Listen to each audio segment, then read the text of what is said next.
How to apply for Costco UK membership card. The first things first is access any preferred web browser that you want to use. Now I'm going to be using the Google Chrome for this tutorial.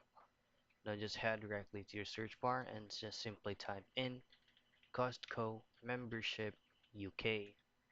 You'll be seeing a bunch or multiple results that's going to be on your screen. So all you have to do is just to click this option here that says select country forward slash region dash Costco UK. Now once you tap or click on this link right here, you'll be redirected to Costco UK's membership dashboard.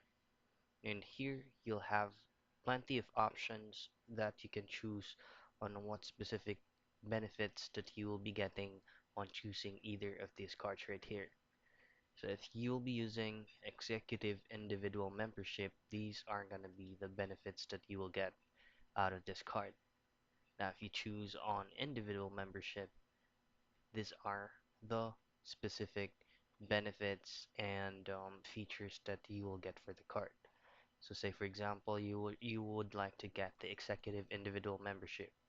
You just simply click on start saving and earning and you'll be redirected to the options field in which you'll have to pull out your informations like your name, your full name, your date of birth, your zip code, and all.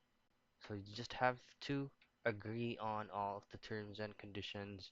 And once you go ahead and scroll down and click on continue to sign up, that's the time that you have to fill out general informations that will be printed in your card. So that's it. That's how you get Costco membership UK card.